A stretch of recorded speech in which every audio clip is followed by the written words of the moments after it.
j'abandonne ce temps, Seigneur. Entre tes mains, j'abandonne mes frères et sœurs, donc Seigneur, entre tes mains. J'abandonne nos projets entre tes mains. J'abandonne notre présence entre tes mains. Et que toute la gloire ne revienne qu'à toi seul, parce que tu le mérites. Parce que tu es Dieu. Amen. Je suis Rico Palasimba. Je vous apporte la solution à nos problèmes. Et cette solution, c'est notre Seigneur Jésus-Christ. Vous savez, lorsque on s'éloigne de Dieu, on s'approche d'un ennemi. Lorsque nous nous éloignons de Dieu, d'une manière ou d'une autre, nous nous approchons d'un ennemi. Alors, ne nous éloignons pas de Dieu. Car la Bible nous dit dans 1 Pierre chapitre 5 verset 8, le malin, le diable, ne vient que pour dérober, pour égorger. Il ne fait que ça. Soyez sobres et vigilants, car votre ennemi, le diable, votre ennemi, le diable, oui, c'est lui notre ennemi, c'est lui qui est ton ennemi. Il rôde comme un lion, cherchant qui dévorer. Si tu ne t'éloignes pas de Dieu, tu ne seras pas dévorable. Ne t'éloigne pas de Dieu, afin que tu ne sois pas une proie du diable. Amen. Que Dieu vous bénisse. Soyez bénis, Papa Gilles Mokwa. Soyez bénis, Maman Delicia. Soyez bénis, Maman Pereira, Julia Pereira. Soyez bénis, Serana. Soyez bénis, Maman Olga Badibanga. Et tous celles et ceux qui sont dans la présence de Dieu. L'hérédité spirituelle. Nous voulons parler d'un sujet. Tous les sujets de la Bible sont très importants. Mais j'aimerais que nous puissions comprendre. Nous avons souvent entendu des choses. Oui, concernant l'hérédité spirituelle. Mais j'aimerais quand même, avec le fondement biblique, que nous puissions comprendre. Est-ce que, une fois que je suis né de nouveau, je suis dans le Seigneur, est-ce que j'aurai encore l'influence de l'hérédité spirituelle? Est-ce que mes ancêtres, les traditions, les coutumes, est-ce que vont toujours me poursuivre? Est-ce que je vais toujours marcher avec ces coutumes même si je suis en Jésus-Christ? C'est quoi au fait cette hérédité? Bref, nous savons nous-mêmes que lorsqu'on parle de l'hérédité, c'est ce qui se trouve dans le sang. Amen. Dans vos globules. C'est votre ADN génétique. L'hérédité, c'est comme si, vous savez, si le papa ou la maman ont le diabète, chose que je ne souhaite pas, par la grâce de Dieu, et si c'est votre cas, Jésus est celui qui guérit de toutes les maladies. Invoquez le nom du Seigneur Jésus-Christ. Prenez des médicaments si le médecin vous le demande. Et Dieu est capable de guérir toutes les maladies. Amen. Alors, lorsque quelqu'un a le diabète, cela peut se transmettre de père en fils, de père en fille, mère en fille aussi. Et on porte le caractère de cette hérédité. Si c'était le diabète, si c'était quelque chose d'autre. Il y en a qui disent que c'est l'alcool. Le papa, l'arrière, grand-papa, c'était des gens qui buvaient beaucoup. Cette hérédité suit les enfants. Mais j'aimerais quand même nous comprendre une chose, c'est-à-dire, tu es devenu esclave spirituel de quelque chose. Alors, j'aimerais que nous puissions... Je vais vous donner un exemple d'abord. Alors, dans un exemple d'une hérédité spirituelle, biblique. Alors, quand tu n'es pas converti, soyez sûr et certain, quand tu ne connais pas Jésus-Christ, tu es encore attaché par des liens. Quand tu ne connais pas Jésus-Christ, l'hérédité spirituelle peut faire partie de ta vie. Alors, regardez ce que Jésus avait dit une chose, ça m'a beaucoup frappé lorsque je faisais des recherches. Il parlait des pharisiens. Dans Jean chapitre 8, verset 44, c'est une introduction. Jésus était en discussion avec le pharisien. Et qu'est-ce qu'il dira? Dans Jean chapitre 8, verset 43 à 44, si nous pouvons ouvrir nos Bibles, bien-aimés dans le Seigneur. Amen. Pourquoi ne comprenez-vous pas mon langage? Ah, c'était pas facile. Donc, il y en a qui ne comprenaient pas le langage de Jésus-Christ. C'était des gens qui avaient la Bible, des pharisiens, qui pouvaient décortiquer, enseigner même la parole. Mais Jésus leur pose cette question. Pourquoi ne comprenez-vous pas mon langage? Parce que vous ne pouvez écouter ma parole. 44. Vous avez pour père le diable. Et vous voulez accomplir les désirs de votre père qui est le diable. Il a été meurtrier dès le commencement et il ne se tient pas dans la vérité parce qu'il n'y a pas de vérité en lui. Comme une chose, Jésus traite ces pharisiens de fils du diable parce qu'ils ont hérité le mensonge du diable. Ça, c'est une parenthèse que j'ouvre pour que nous puissions comprendre. Mais maintenant, comprenons une chose. Jésus le traite de fils du diable. Et vous savez, le diable, lorsque vous faites affaire avec lui, vous êtes possédé par lui. Vous êtes influencé par lui. Mais ces hommes-là, qui se disaient connaître la parole de Dieu, étaient influencés spirituellement par le diable. C'est ce que Jésus dit. Vous et moi, maintenant comprenons, vous et moi, l'expérience de la délivrance d'une personne ou l'expérience de ta vie spirituelle, cette expérience peut être comparée à la libération du peuple d'Israël. C'est un exemple que nous prenons, que la Bible utilise le peuple d'Israël comme modèle. Vous savez, le peuple d'Israël était pendant moins 4 siècles et demi esclave en Égypte. Ce peuple devait être délivré du pharaon. Le pharaon qui symbolise le diable et l'Égypte qui est synonyme du monde. Ces peuples devaient être délivrés. Pourquoi? Parce qu'ils étaient liés encore. On ne peut pas parler de délivrance s'il n'y a pas de lien. Alors ce peuple, physiquement, spirituellement, ils étaient esclaves. Mais Dieu voulait maintenant délivrer le peuple, son peuple. C'est comme vous et moi. Dieu cherche toujours à délivrer son peuple. C'était la première étape du processus de Dieu. Ensuite, après la délivrance, Dieu veut que le peuple soit sanctifié. Et le but final, c'était quoi? C'était de le conduire dans l'héritage promis, c'est-à-dire la terre promise. Amen. Amen. Le but principal, je vous délivre. Une fois délivré, vous allez marcher avec moi. Je vais vous apprendre comment marcher avec moi. C'est comme vous et moi. Nous avons quitté le monde. Nous avons accepté Jésus-Christ. Dieu veut nous montrer comment marcher avec lui. La sanctification. Et ensuite, Dieu amène son peuple et il nous amène dans notre héritage promis. Eux, leur héritage promis était quoi? C'était Canaan. Mais pour cela, il fallait quitter l'Égypte pour ne plus être influencé par ces liens avec des faux dieux. Ce peuple était esclave. Et lorsqu'on parle esclave, il était esclave aussi spirituel. Parce qu'ils ne pouvaient pas louer leur Dieu et il y avait des influences de mauvais dieux dans leur vie. Mais comprenez une chose, le salut des dieux est complet. Lorsque Dieu te sauve, il te sauve. Et pour ne plus être lié par ces esprits mauvais, qu'est-ce que Dieu a demandé à son peuple? Dieu dit, je vais vous délivrer.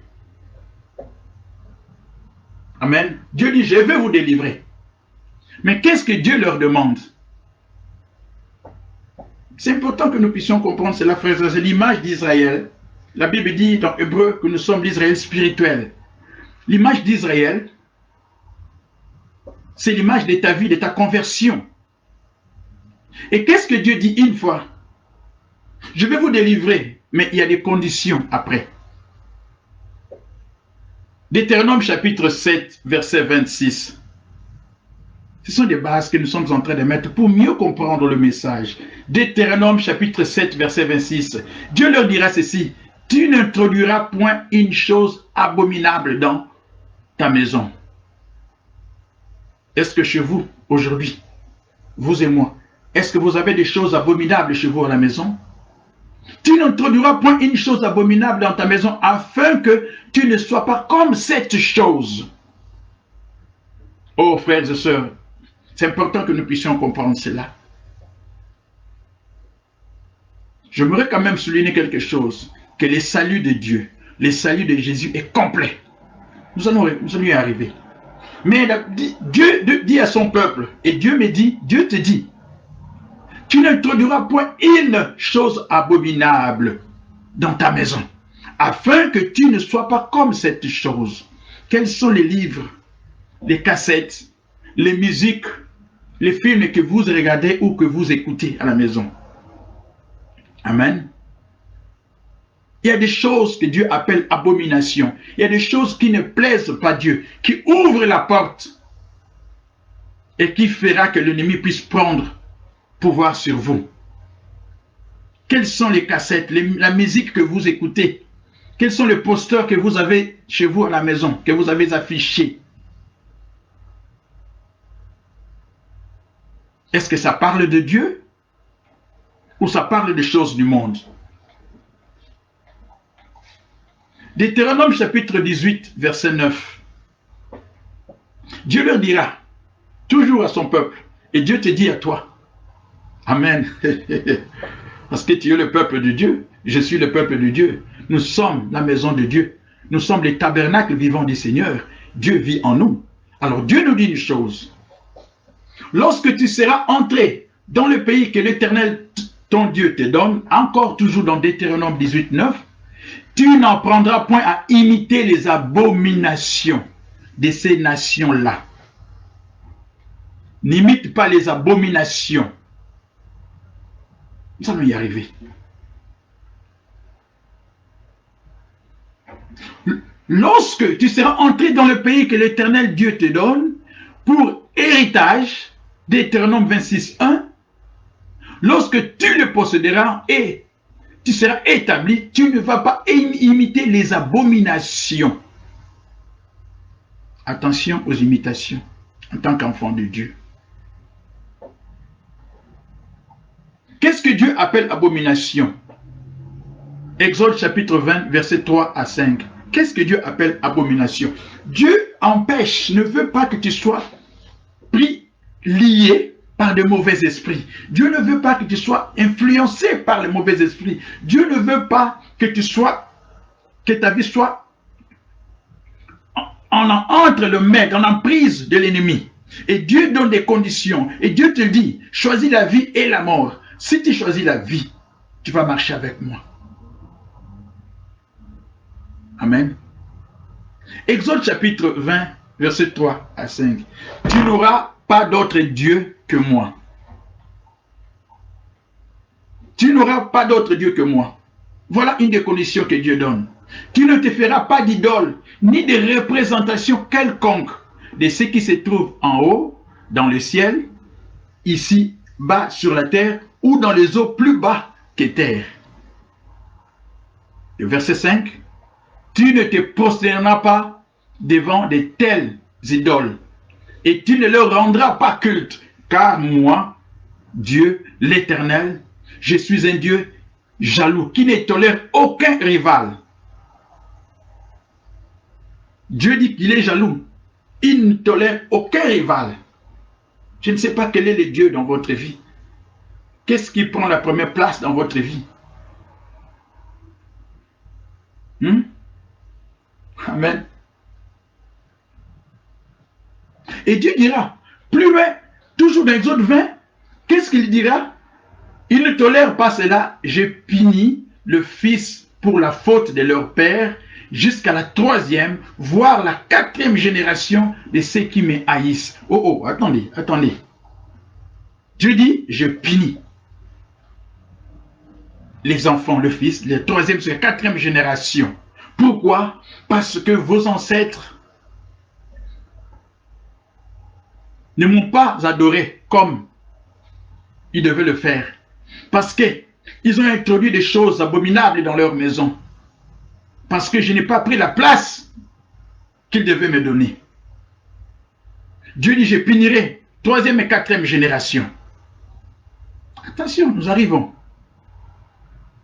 Et Dieu nous met en garde. Il nous met en garde contre toute forme d'idolâtrie. Frères et sœurs, c'est important de comprendre cela. Dieu est contre l'idolâtrie. Qu'est-ce que toi tu adores? Qui toi tu adores? Qu'est-ce que tu as chez toi à la maison? Lorsqu'on rentre chez toi à la maison, je suis chrétien, je suis enfant de Dieu. Quelles sont les images qui se trouvent chez toi à la maison? N'oubliez pas une chose. Tu ne t'appartiens pas. Je ne m'appartiens pas. Nous appartenons à Dieu. C'est lui qui nous a fait à son image et à sa ressemblance. Ce n'est pas quelqu'un d'autre. Lorsque Dieu a parlé des générations, ça m'a beaucoup troublé quand même. 3e, 4e génération. Et en fouillant la Bible, je me suis rendu compte que quand on parle de 4e génération, c'est-à-dire 4 niveaux d'ancêtres. Amen. 4 niveaux d'ancêtres. Il y a les parents, ça fait 2. Les grands-parents, du côté du papa et de maman, ça fait 4, donc ça fait 6. Arrière-grands-parents, du côté de papa et maman, 8. Arrière-grands-parents, total, ça fait 16 de 2 côtés. Et le total de tous les ancêtres, c'est 30 ancêtres. Parents 2, grands-parents 4, arrière-grands-parents 8, arrière-grands-parents 16, et le total de ces 4 générations, ça fait 30 ancêtres. Amen. Et pensez-vous que parmi ces 30 ancêtres, tous ont servi Dieu? Puisque même, nous savons que les gens ne connaissaient pas le Seigneur. Tes ancêtres, arrière-grands-pères, ne connaissaient pas Dieu, ne connaissaient pas Jésus. Est-ce qu'il n'y a pas un qui a échappé, ou 2, ou 20, ou 30, ou même tous? Dieu seul le sait. Mais Dieu dit, je punirai 3e jusqu'à 4e génération. Parce qu'il y avait de fausses religions, des faux dieux. Et cela conduit à la malédiction des liens de génération en génération. Parce que ils ont servi des faux dieux. Parce qu'ils ne m'ont pas honoré comme le seul et l'unique Dieu. Et cela fait des générations à venir des cibles. Amen. Ça fait des générations des cibles. Mais j'ai une très bonne nouvelle. Amen. Pour vous. De génération en génération. La malédiction peut sauter d'une génération, mais ça va dans une autre génération. Ça peut t'échapper, mais ça va tomber à l'autre. Mais j'ai une bonne nouvelle. Amen. Vous savez c'est quoi la bonne nouvelle? Est-ce que tu peux dire toi-même, j'ai une bonne nouvelle? Bon, c'est quoi la nouvelle que toi tu as? C'est quoi la nouvelle que toi tu as? Ah, mais moi j'ai une bonne nouvelle. Dites-vous que Dieu a une bonne nouvelle pour moi. Amen. Oh, Dieu est quand même bien. Papa, Dieu a une bonne nouvelle pour moi. Amen. Romains chapitre 6, verset 16. Qu'est-ce que la Bible me dit? Ne savez-vous pas qu'en vous livrant à quelqu'un comme esclave, pour lui obéir, vous êtes esclave de celui à qui vous obéissez? Donc lorsque tu es esclave, comme le peuple d'Israël, nous qui ne connaissions pas le Seigneur, nous étions esclaves des choses du monde et du monde. Et la Bible nous dit une chose. Si vous êtes esclave, vous vous livrez à quelqu'un comme esclave pour lui obéir, vous êtes esclave de cette personne et esclave de ses péchés aussi.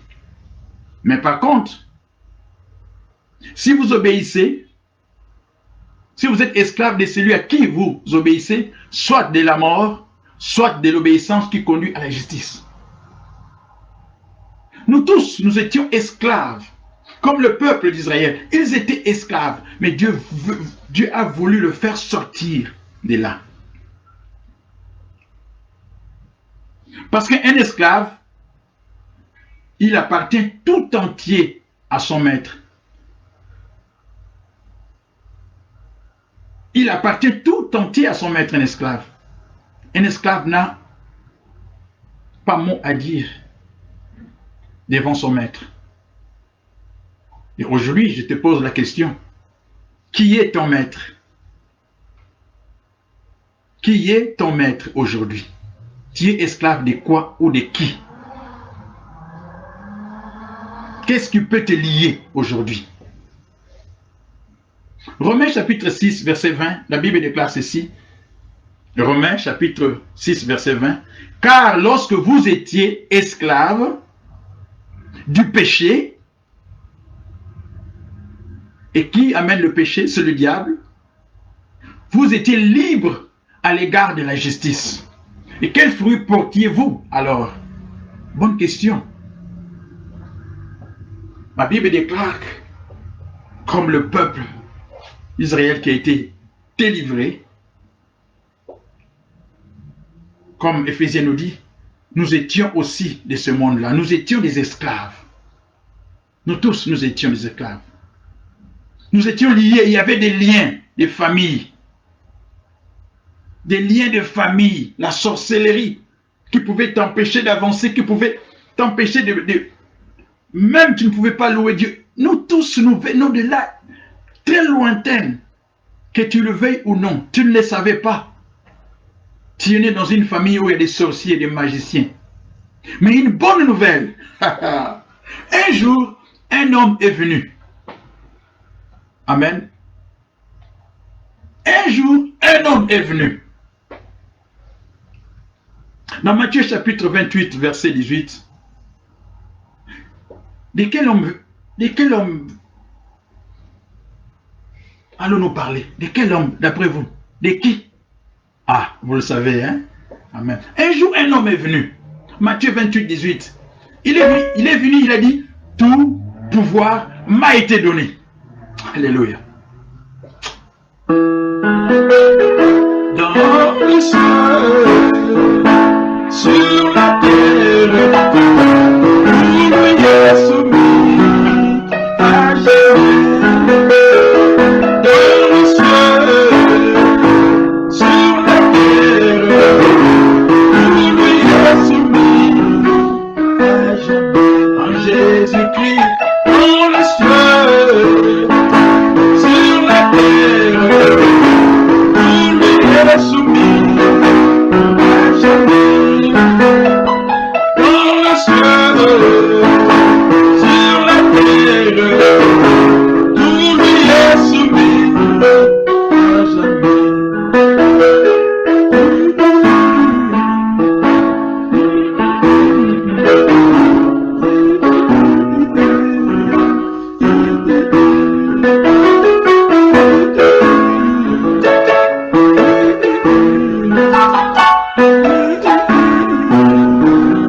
à jamais. Dans les cieux, sur la terre, sous la terre, tout lui est soumis. Quel est cet homme? Jésus est venu un jour, Matthieu 28, tout pouvoir m'a été donné dans les cieux et sur la terre. Et son nom c'est Jésus-Christ. Amen. Un jour il est venu. Je sais que vous avez été liés. Je sais que vous étiez esclaves. Mais moi Jésus, aujourd'hui, je viens. Et il se proclame et dit, tout pouvoir m'a été donné. Un pouvoir.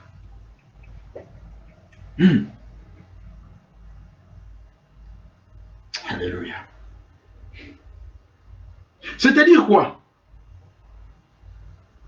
C'est-à-dire là où vous partez, partout où vous serez, partout où tu vas mettre tes pieds, j'ai déjà gagné le combat pour toi.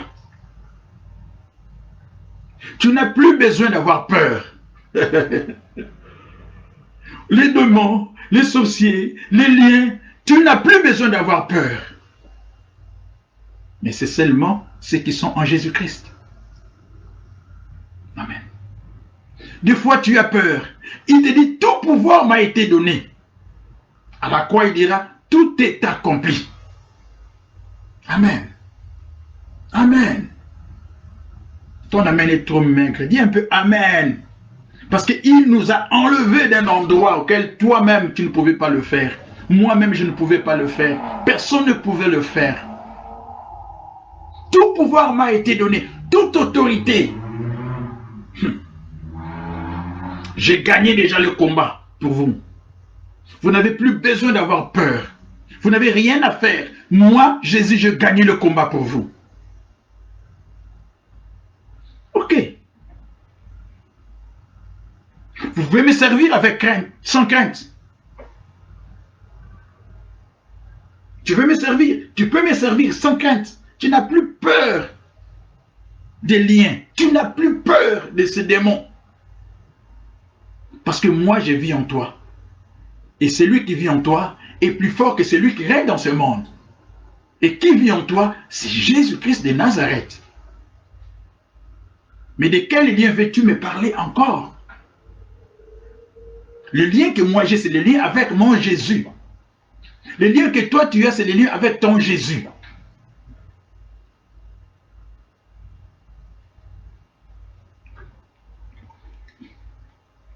Jésus veut nous faire comprendre, tous seuls et ceux qui viendront à moi, leurs liens seront coupés.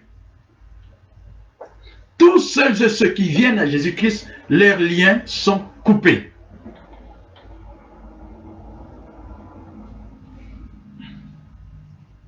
Mais vous allez vous poser la question, mais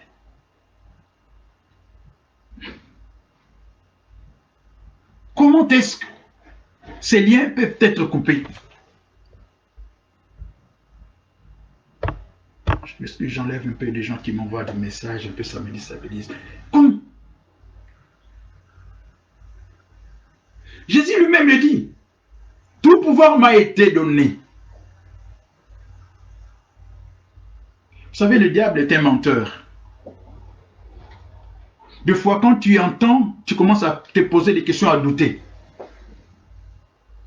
Dieu dit, si tu crois, pas si tu penses, tu verras la gloire de Dieu. Si tu crois, crois. Et sache que tous les liens situés en Jésus-Christ sont coupés. Parce que Jésus est le seul qui coupe les liens des malédictions de ta famille. Ce n'est pas un homme de Dieu, ce n'est pas un pasteur, un prophète ou un apôtre. Peu importe. Dieu peut utiliser un homme. Il va être peut-être un canal seulement par lequel que Dieu va l'utiliser. Mais la source, c'est Jésus-Christ lui-même.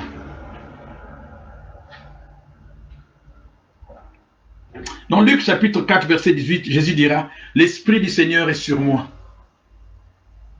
Pourquoi l'Esprit du Seigneur est sur lui? Parce qu'il m'a oint pour annoncer une bonne nouvelle aux pauvres. Il m'a envoyé pour guérir ceux qui ont le cœur brisé. Pour proclamer aux captifs la délivrance. Alléluia. Dieu vraiment. Quel ami fidèle. Savons Jésus-Christ.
ordre nous avons en Jésus-Christ.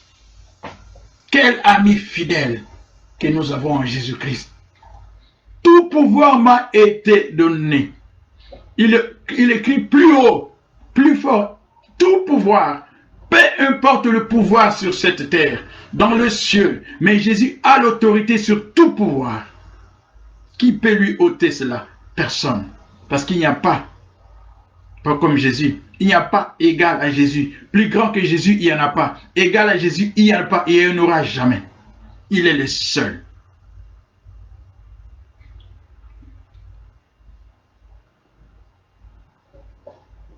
Ce peuple est sorti. Tu as accepté Jésus-Christ. Il est sorti d'esclavage. Tu as accepté Jésus. Parce que tu ne pouvais pas rester dans cet état-là. Matthieu chapitre 6, verset 24. Qu'est-ce que ma Bible déclare? Nul ne peut servir deux maîtres. Non. Une fois que tu es sorti, maintenant tu as un maître à servir. Qui est le maître? Quel est le maître que toi tu sers aujourd'hui? Amen. Quel est le maître que toi tu sers aujourd'hui? Il faut savoir te positionner. Jésus a appelé les enfants d'Israël. Il leur a dit, je me mets devant vous. Choisissez aujourd'hui. Quel est le Dieu que vous voulez servir? Quel est le Dieu que toi tu veux servir? Que tu ne veux pas seulement servir, mais continuer à servir. Ah. Qui? C'est qui son nom? Jésus. Tu ne peux pas, Matthieu 6, 24, nul ne peut servir deux maîtres, car ou il haïra l'un plutôt, et aimera l'autre. Ou il s'attachera à l'un et va mépriser l'autre. Vous ne pouvez pas servir maman. Une fois que les enfants d'Israël délivrés du Pharaon d'Égypte, Dieu leur promet quelque chose. Dans Exode 14, 13, Dieu leur promet quelque chose. Une fois que tu sors de ce monde, tu ne veux plus servir le diable, tu acceptes Jésus-Christ dans ta vie, Dieu a promis quelque chose aux enfants d'Israël. Et cela va de soi pour toi aussi. Dans Exode chapitre 14, verset 13. Restez, Moïse dira, comme il était le porte-parole de Dieu, il dira à son peuple, Moïse répondit au peuple, ne craignez rien. Dieu dit, ne crains rien. Amen. Oui, oui. Ils te feront la guerre, mais ils ne te vaincront pas. Ne crains rien. Tu es sorti de là, mais ne crains rien.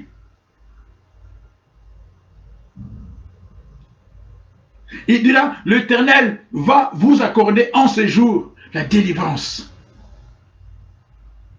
Et il dira une chose, car les Égyptiens que vous voyez, aujourd'hui, vous ne les verrez plus jamais. Amen. Voilà une promesse. Car les Égyptiens que vous voyez, vous ne les verrez plus jamais. Ces esprits mauvais que vous voyez, qui te possédaient, qui faisaient de toi ce qu'ils voulaient, tu ne le verras plus jamais. Dieu promet. Et il réalise ses promesses. Mais il faut que tu sortes. Il faut que tu quittes. Vous savez, et moi l'Éternel, je combattrai pour vous. Avec Dieu, nous ferons les exploits, car c'est lui qui rend bien d'ennemis chantants. Nous crions victoire. Christ est roi, car Dieu a vaincu l'ennemi et libéré son peuple, sa parole. Oh, oh, la terre entière verra qu'avec Dieu, nous ferons les exploits, car c'est lui qui vainc l'ennemi. L'ennemi a été vaincu parce que Dieu l'a fait. Le peuple est sorti. Ton ennemi est déjà vaincu, ma soeur. Pourquoi tu as toujours peur? Ou les diables, ou les coutumes, les traditions. Si réellement ton salut est vrai, si ton salut est vrai, ton ennemi est déjà vaincu. Parce que le salut de Jésus est complet. Rien enlevé, rien ajouté. Amen. Rien enlevé, rien ajouté. Devant, derrière, à côté, gauche, à droite, en profondeur, rien enlevé, rien à rajouter, car ton salut est complet. Amen. Dieu a vaincu le combat. Romains chapitre 6, verset 22. Et la Bible dit, maintenant que vous êtes affranchis du péché et vous êtes devenus esclaves de Dieu, moi je suis esclave de Dieu. Tu marches avec Dieu. Tu dois être esclave de Dieu parce que tu marches avec Dieu. Vous avez pour fruit la sainteté et pour fin la vie éternelle. Alléluia. La sainteté et la vie éternelle. Maintenant que ce peuple est sorti, votre fruit c'est quoi? C'est la sainteté. Amen. La sainteté. C'est la sainteté. Ce peuple a été libéré. Mais vous allez me poser la question, mes frères Rico. Rico parle en Simba. Mais quel est notre héritage à nous? Eux, ils avaient leur héritage. Leur héritage. La terre promise, le Canaan. Quel est notre héritage à nous? Maintenant que nous sommes libres. Mais la Bible nous dit une chose. Ouvrons notre Bible. J'aimerais que nous puissions ouvrir notre Bible. J'aimerais que lire avec vous 2-3 passages. 2-3 passages. Toujours dans Romains 6, 22. Depuis que vous êtes ses enfants, depuis que Dieu nous a acceptés, tout ce qu'il a, tout ce que Dieu a, tout ce qui appartient à Dieu m'appartient aussi. Voilà un des héritages que Dieu nous donne. Nous sommes des co-héritiers du trône. Tout ce qui appartient à Dieu m'appartient aussi. Il t'appartient aussi. En tant qu'enfant, dans la famille de Dieu. Parce que tu fais partie d'une nouvelle famille. Nous allons voir cela. Il nous a été donné les richesses de sa grâce. Notre héritage, Dieu nous a donné l'héritage de sa grâce. Notre héritage, nous faisons partie de cette famille. Dieu nous donne l'héritage de sa bonté. Dieu nous donne l'héritage de sa patience.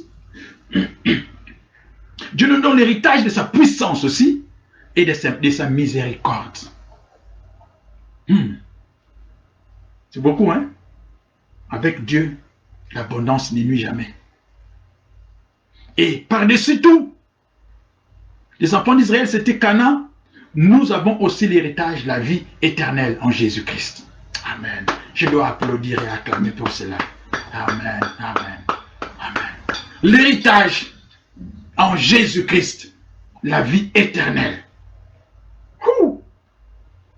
Si vous et moi nous demeurons fidèles à Dieu, nous allons rencontrer, nous allons retrouver quelque part un rendez-vous. Un rendez-vous. C'est un rendez-vous à ne pas manquer. Les autres rendez-vous, vous pouvez le manquer, mais celui-là ne manque pas ces rendez-vous avec Jésus. Quel est ton héritage? Romains chapitre 8, verset 17. Or, si nous sommes enfants, nous sommes aussi héritiers. Romains chapitre 8, verset 17. Nous voyons la différence. Une fois qu'on connaît Jésus-Christ dans la vie, si tu es lié, tu ne peux pas avoir cet héritage. Non. Tu es en Jésus-Christ. Nous allons voir cela. Romains chapitre 8, verset 17. Or, si nous sommes enfants de Dieu, est-ce que vous êtes enfants de Dieu? Amen. Vous êtes enfants de Dieu? Excuse. Est-ce que vous êtes enfants de Dieu? Oui. Amen. Alors, qu'est-ce que la Bible te dit? Si tu es enfant de Dieu, nous sommes aussi, tu es aussi héritier ou héritière de Dieu. Et co-héritier de Jésus-Christ. C'est-à-dire quoi? Dans une émission, il y a toujours un animateur, un co-animateur. Nous voyons ça, c'est là, souvent. Là où Jésus est assis, toi aussi tu es assis. Déjà, aujourd'hui, nous sommes assis dans le lieu céleste en Jésus-Christ, en esprit, déjà. Un avant-goût déjà. Là où Jésus est assis, toi aussi ma soeur, toi aussi mon frère, tu es assis. Tu n'es pas n'importe qui. Amen. Jean chapitre 5, verset 19 à 20. Nous savons que nous sommes de Dieu et que le monde entier est sous la puissance du malin. Est-ce que tu es encore du monde? Ma soeur, est-ce que tu es encore de ce monde, toi? Mon frère, tu es encore de ce monde? La Bible nous dit, nous savons que nous sommes de Dieu. Est-ce que tu es de Dieu? Mais comment est-ce que tu es devenu? Tu es devenu de Dieu. Parce que tu as accepté Jésus-Christ dans ta vie. Et si tu es de Dieu,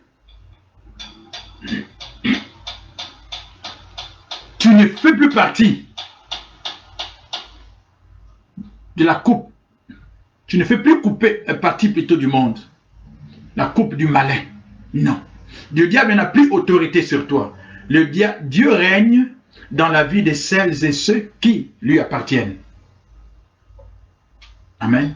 Jésus règne dans la vie de celles et ceux qui lui appartiennent. Et si tu n'appartiens pas, si tu n'as pas accepté Jésus-Christ dans ta vie, Jésus ne peut pas régner. Il ne peut pas régner en toi. Ma soeur, mon frère, tu as de la famille qui n'ont pas accepté Jésus-Christ. Parle-leur de Jésus-Christ.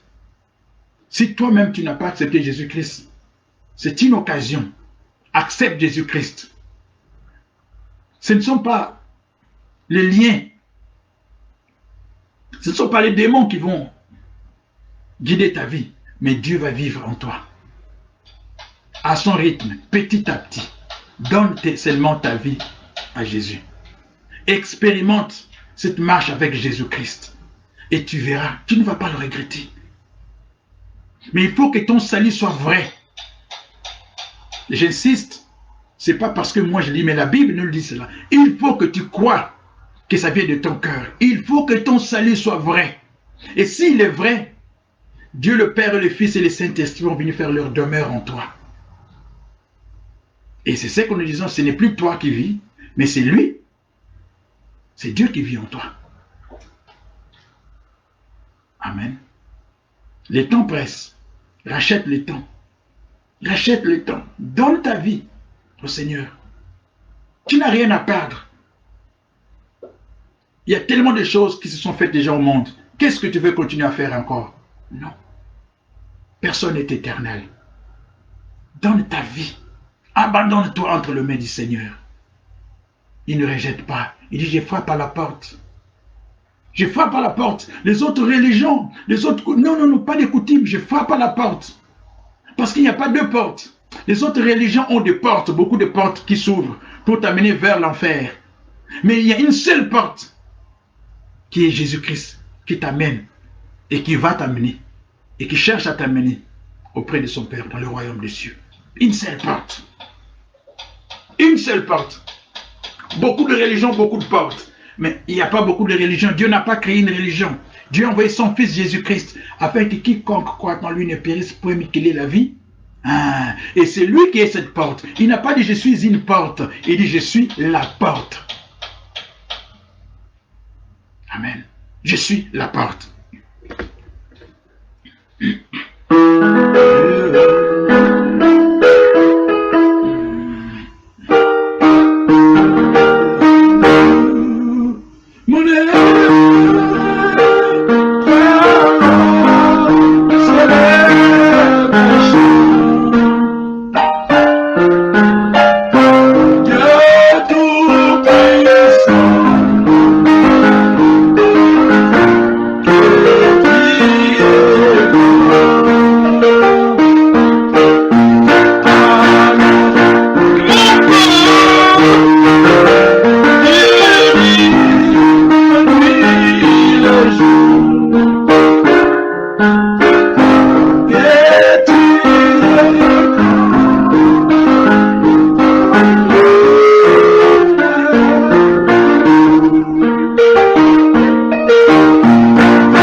Quelle garantie Dieu nous donne pour savoir si nous ne sommes pas liés?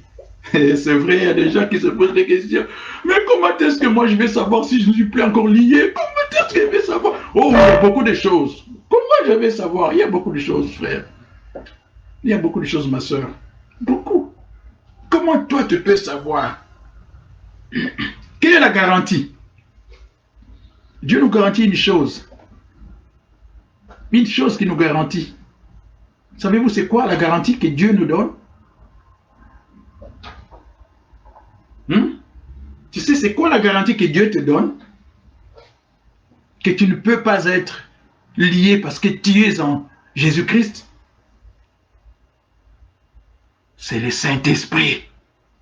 Dieu nous donne son esprit comme garantie de tout ce qui est à venir. Le Saint-Esprit, il vit en toi. Il dort avec toi. Il se réveille avec toi. Il marche avec toi. Dieu te donne cet esprit, le Saint-Esprit. La garantie. C'est comme une bague de fiançailles que je vais t'épouser un jour. Dieu te donne une garantie, le Saint-Esprit. Alléluia. Alléluia. Alléluia. As-tu accepté Jésus dans ta vie? Tu as une garantie. N'aie plus peur du sorcier de ton village. N'aie plus peur.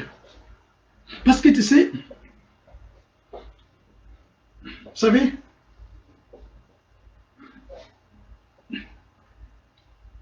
les gens qui nous ont précédés, les ancêtres, tout ce qui monde, des fois, ils cherchaient des solutions. Ils allaient voir des magiciens, des marabouts.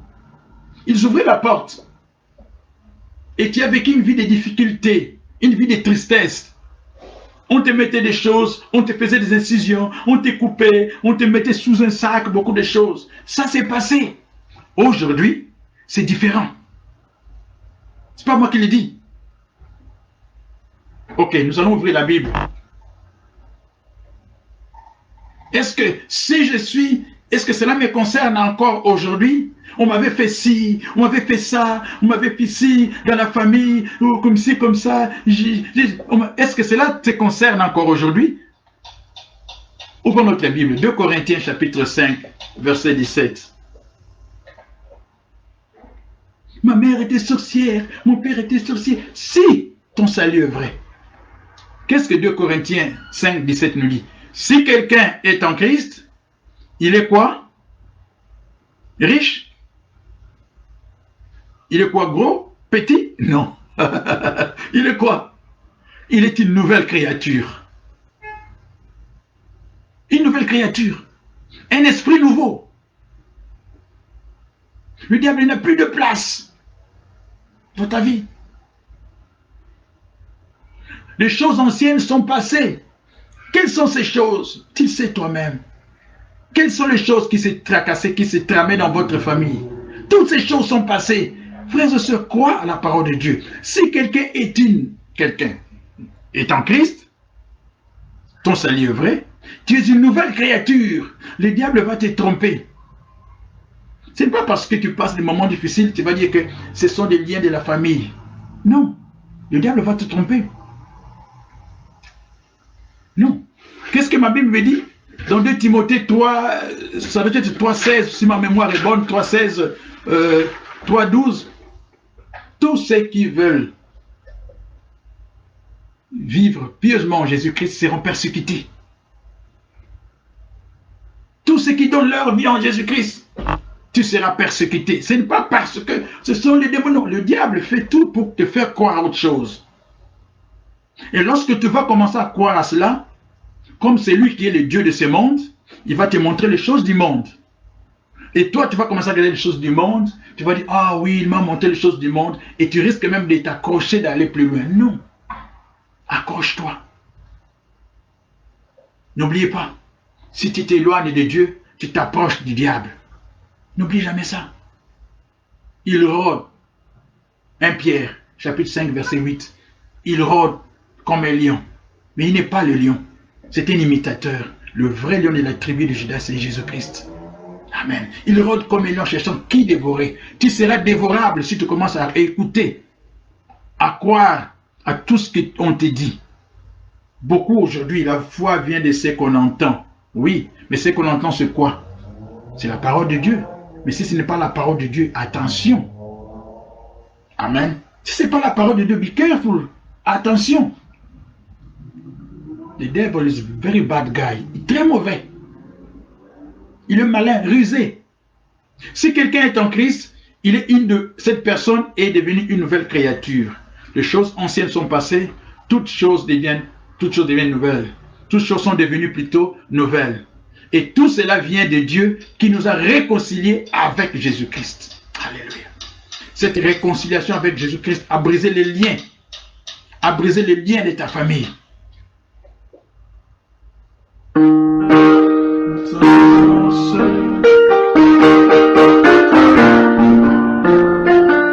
La puissance, c'est dans le nom de Jésus.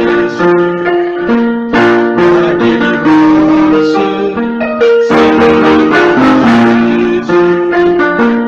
La guérison, c'est dans le nom de Jésus. Il brisait les chaînes, brisait les chaînes, brisait les chaînes. Oui, brisait les chaînes, brisait les chaînes, brisait les chaînes. Oui, la puissance, c'est dans le nom de Jésus. La délivrance, c'est dans le nom de Jésus. Pourquoi? Brisez les chaînes, brisez les chaînes, brisez les chaînes. Jésus brisait les chaînes, brisait les chaînes. Jésus brisait les chaînes, brisait les chaînes, brisait les chaînes. Cela peut me concerner? Non. Cela ne te concerne plus. Nous venons de dire 2 Timothée chapitre 3 verset 12. Or, tous ceux qui veulent vivre pieusement en Jésus-Christ seront persécutés. Amen. Et le psaume 34 nous dira que le malheur atteint souvent les qui? Atteint souvent les qui? Ouh, à qui? Le malheur atteint souvent les qui? Oh, dites-moi quand même. Vous savez, le malheur atteint souvent qui? Oui, c'est vrai. Le psaume 34, verset 19. Le malheur atteint souvent les justes. Mais la Bible ne s'arrête pas là. Le malheur m'atteint. Oh là là, oh là là. Mais qu'est-ce qui se passe après? Mais l'Éternel l'en délivre toujours. Alléluia. Dieu te délivre toujours. Amen. Ce n'est pas parce que non, ce n'est pas le diable veut te faire croire à des choses. Tu es venu en Jésus-Christ. Demeure dans Jésus-Christ. Ne t'éloigne pas du Seigneur. Ne t'éloigne pas. Reste, demeure fidèle en Jésus-Christ. Le malheur peut t'atteindre. Mais Dieu finira par te délivrer. Il dit ce qu'il dit. Il dit ce qu'il fait. Parce qu'il est fidèle. Quelle assurance que j'ai que je ne suis plus lié. Colossiens chapitre 2 verset 15. La Bible déclare, Jésus a dépouillé les dominations et les autorités et il les a livrées publiquement en spectacle en triomphant d'elles par la croix. Waouh! Amen. C'est clair. Colossiens 2,15. Il a dépouillé les dominations. Est-ce que vous êtes encore du monde? Quelle assurance, quelle garantie que Dieu te donne? Jean chapitre 8, verset 36. J'aime beaucoup donner les versets. Ce sont les bases. Cela ne vient pas de moi. Afin que vous puissiez comprendre, étudier vraiment. Quand vous avez le temps, revoyez ces versets, étudiez encore. Que Dieu vous parle encore au travers de cela. Jean chapitre 8, verset 36. Si donc le Fils vous a franchi, c'est-à-dire, si Jésus vous a franchi, vous serez réellement quoi? Libre. Libre. C'est clair. Si le Fils vous a franchi, si Jésus m'a franchi, s'il t'a franchi, réellement libre. Je ne vis plus sous l'hérédité spirituelle de mes ancêtres. Non. c'est là, la chaîne a été brisée. Non, cela a été brisé. Tu es une femme ou un homme libre aujourd'hui. Tu peux servir ton Dieu. Amen. Pourquoi? Jean, chapitre 1, verset 12, 13. La Bible déclare, tu ne fais plus partie de cette famille. Les liens sont coupés. Jean, chapitre 1, verset 12, 13, la Bible déclare, à tous ceux qui l'ont reçu, à tous ceux qui croient en son nom, oui, Dieu leur a donné le pouvoir. Elle, c'est quoi? La foi en Jésus-Christ, nous a donné, vous a donné le pouvoir de devenir enfant de Dieu.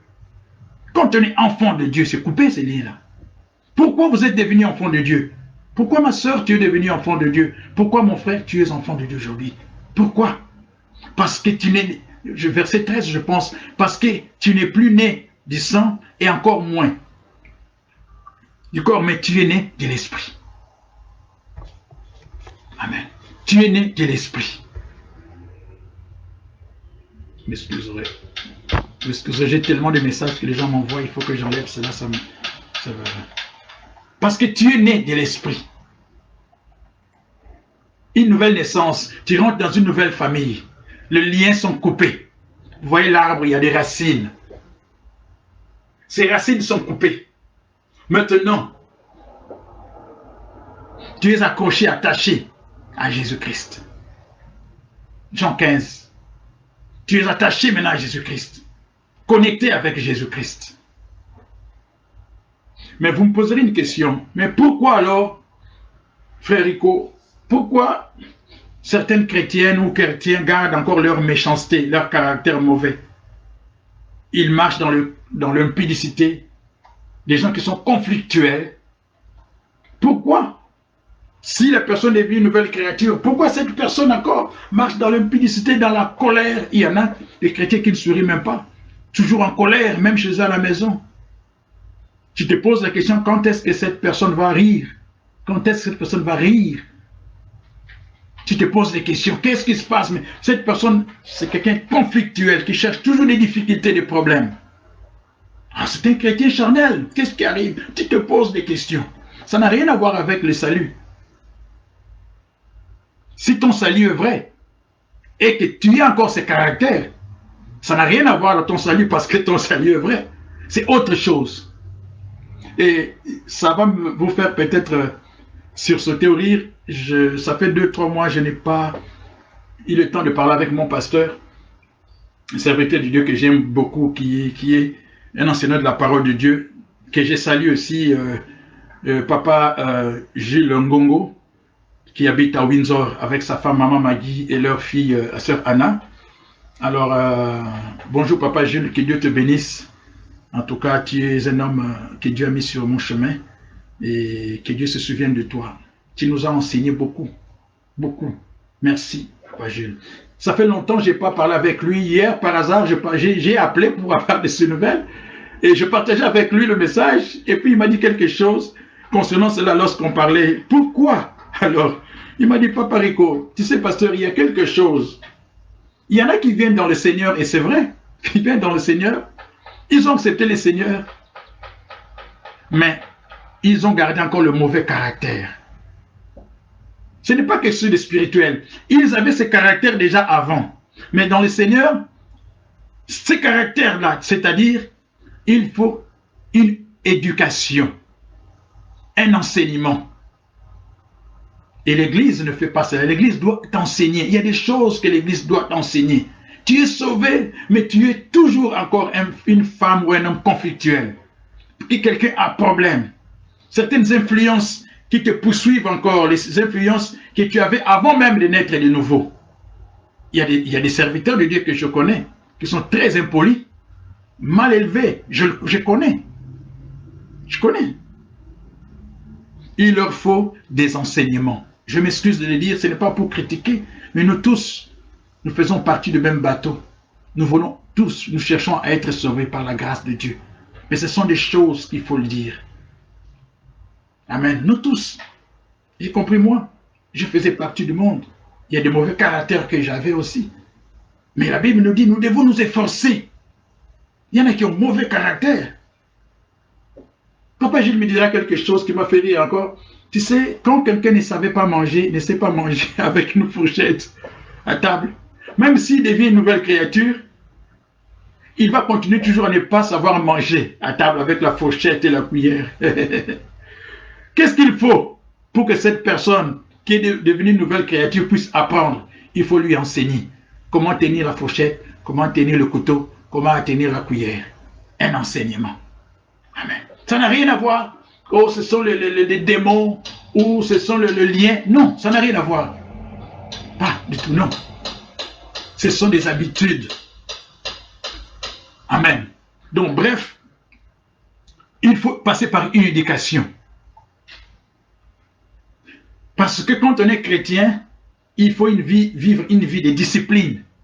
C'est pour cela qu'on me parle des disciples disciplinés. Amen.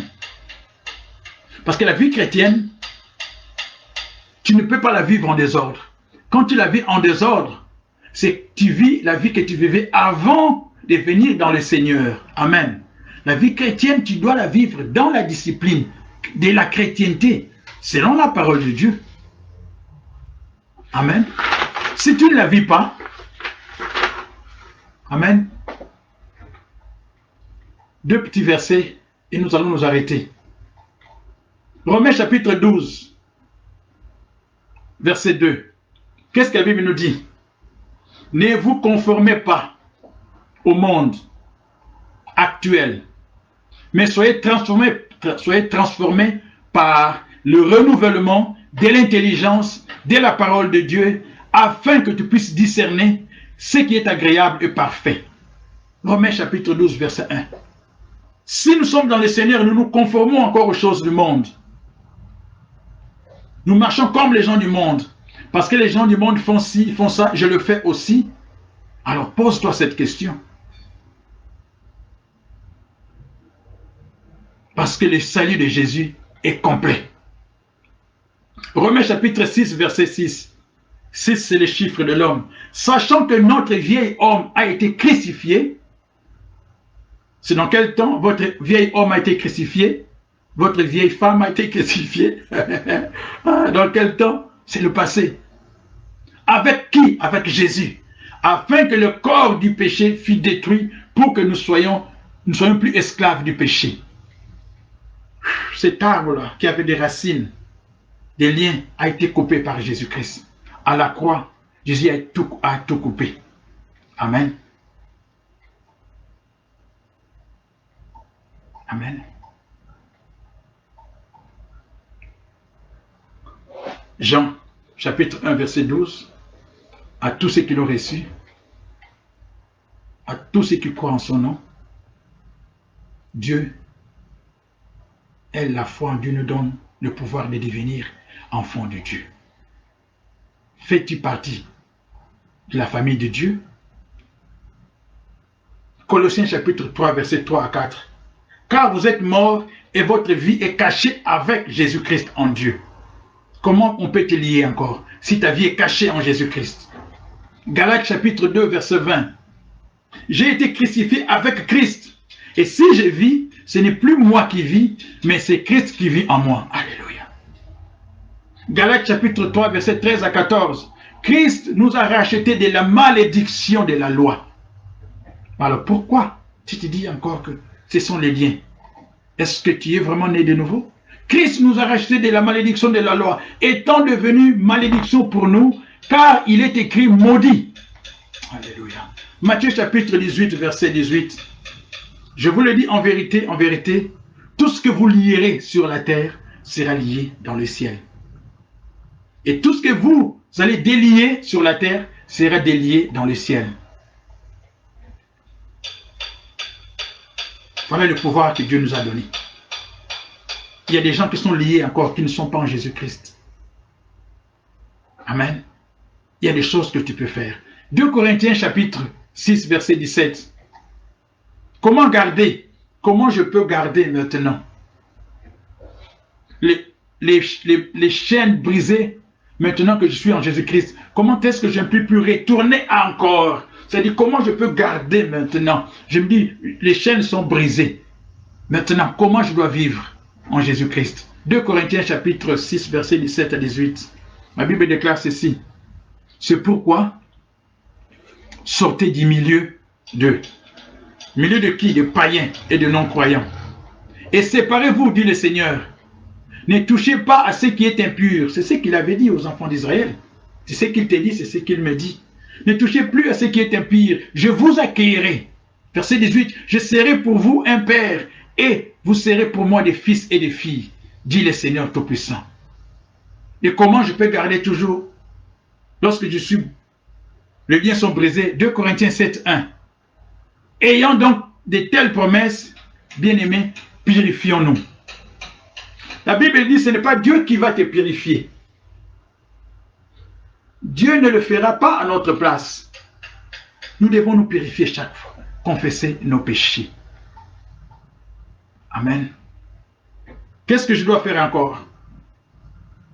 Hébreux chapitre 12, verset 14. Amen. Voulez-vous qu'on puisse louer une seconde?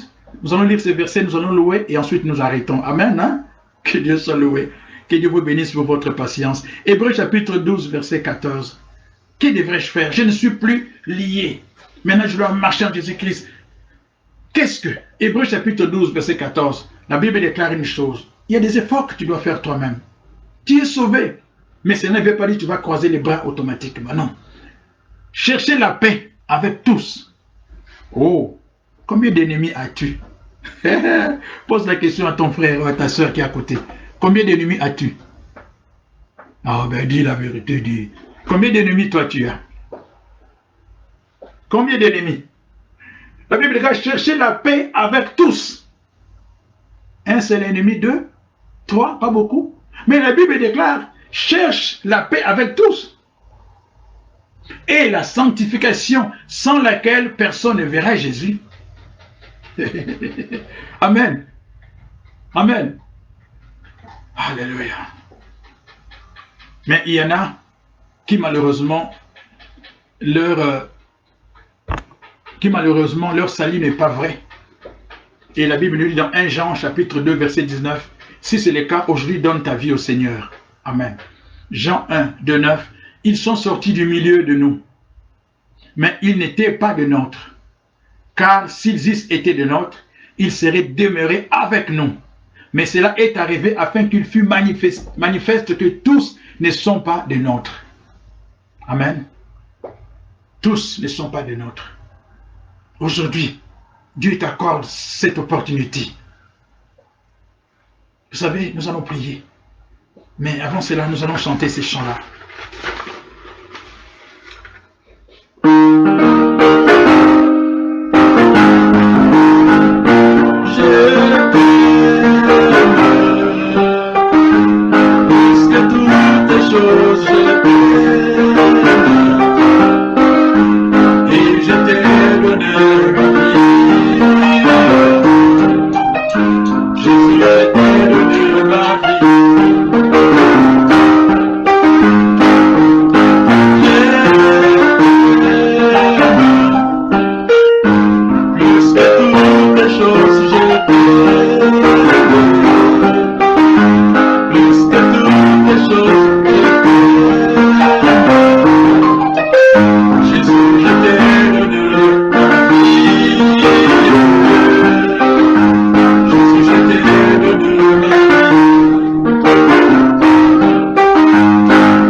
donner le repos aujourd'hui, ma soeur, mon frère. Nous allons prier. Tu vas prier pour ta famille. S'il y a des influences encore de caractère mauvais qui font qu'il y en a qui veulent venir dans le Seigneur, ils évitent même de venir à cause de ton comportement. Tu peux prier. Prier n'est pas un péché. Ne pas prier, c'est un péché. Amen. Si je sais un caractère que j'ai moi-même, que je porte, soyons sincères. Quand tu es sincère, Dieu va faire des choses dans ta vie. Si tu sais un caractère que toi tu as, qui empêche les autres, qui t'empêche toi-même aussi, et qui peut ouvrir la porte au diable, nous allons prier. Vous savez, Lazare était un homme mort. Jésus a dit, Lazare sort ressuscité. Amen. Lorsqu'il est sorti, il respirait comme vous et moi. Mais une chose que Jésus a dit à la fin, déliez-les et laissez-les partir. Il avait le souffle, il pouvait bouger, il pouvait marcher, et plutôt il pouvait respirer, mais il était lié. Beaucoup sont comme vous peut-être. Vous avez le souffle, mais il y a des limites, vous êtes liés encore. Et Jésus dit, déliez-les et laissez-les partir, c'est-à-dire la délivrance existe. Amen. Si tu crois que tu as des difficultés, ce n'est pas un homme qui délivre, l'homme est un instrument. Il n'y a que Jésus seul, seul Dieu qui délivre. Il n'y a que seul, et la gloire lui revient à lui seul. Si tu connais une assemblée, tu connais quelqu'un de sérieux, quelqu'un qui prie, ne sois pas gêné. Prends le temps de prier avec, et que cette personne puisse prier pour toi, pour ta délivrance. Mais si toi-même tu es délivré et qu'il y a des choses qui t'empêchent d'avancer encore, oh, tu sais, il faut avoir la soif de la parole de Dieu. Moïse marchait avec les enfants de Dieu. Ils marchaient ensemble dans le désert. Les enfants de Dieu murmuraient, nous voulons boire, nous voulons boire, nous voulons boire. Ils voulaient lapider même Moïse. Mais je me pose la question. Moïse était dans la même condition que les autres. Moïse avait aussi soif. Mais Moïse ne s'est pas lamenté. Il n'a pas murmuré. Moïse avait beaucoup plus soif de Dieu que de soif de l'eau. Amen. Il avait beaucoup plus soif de Dieu. Il faut que tu puisses avoir soif vraiment de Dieu. Ces enfants de rebelles, les enfants d'Israël, malgré le bienfait de Dieu, commençaient toujours à vouloir faire du mal à Moïse. Mais ils vivaient dans les mêmes conditions. Amen. J'ai vu la même condition que toi. Nous vivons dans les mêmes conditions sur cette terre. Peut-être à quelques degrés près. Mais arrête de murmurer. Tu as besoin de ne pas être conflictuel. Cherche la prière. Amen. Nous allons prier. Inclinons-nous dans la prière. Si toi-même tu peux prier pour toi, pour ta famille, si tu peux toi-même prier, pendant ce temps de jouer musique un peu de loin.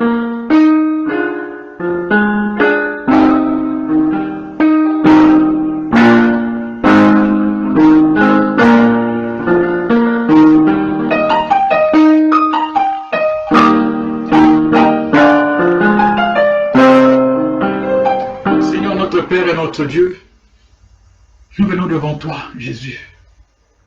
La Bible déclare, comme tu dis dans ta parole, l'Esprit du Seigneur est sur moi. Il m'a oint pour guérir les captifs, pour délivrer tous ceux qui sont encore sous le lien. Je te prie, Seigneur, qu'aujourd'hui, en ce moment, que tu puisses visiter chaque famille, chaque personne qui s'est donné la peine de venir écouter ton message. Comme tu as le pouvoir de délivrer, Seigneur, délivre, Éternel, tous ceux qui sont encore liés, Éternel. Viens donner ta paix dans le cœur de tous celles et ceux, notre Père et notre Dieu, qui manquent la paix, qui sont liés d'une manière ou d'une autre, Éternel. Restaure la vie de tes enfants, Seigneur. Viens te manifester comme tu es roi. Viens régner, Papa, dans le cœur, dans la vie de chaque personne, Éternel. Nous attendons ton royaume, Éternel. Mais avant que ton royaume, Éternel, ne puisse être venu se placer littéralement, physiquement, Éternel. Je prie afin que tu puisses, Papa, nous aider. Délivre-nous, Éternel, du malin. Délivre-nous de toute chose qui peut nous empêcher d'avancer devant le trône de grâce de Dieu éternel. Merci, Seigneur, pour ce que toi tu as accompli, ce que tu vas accomplir, Éternel. Pour celles et ceux, Papa, qui ont donné leur vie, Papa Tout-Puissant, aujourd'hui qui ont accepté Jésus-Christ comme Seigneur et Sauveur dans leur vie éternelle, comme toi tu le promets, Éternel. Viens dans leur cœur éternel. Fais de tes enfants éternels de nouvelles créatures, afin qu'ils puissent marcher de gloire en gloire, de victoire en victoire, de succès en succès, selon ta volonté, par ton Esprit Saint. Merci et que la gloire te revienne, parce que tu es Dieu, au nom de Jésus-Christ. Et nous disons tous Amen. Amen. Que Dieu vous protège et que Dieu vous accompagne durant toute la semaine. Amen. Que Dieu soit loué.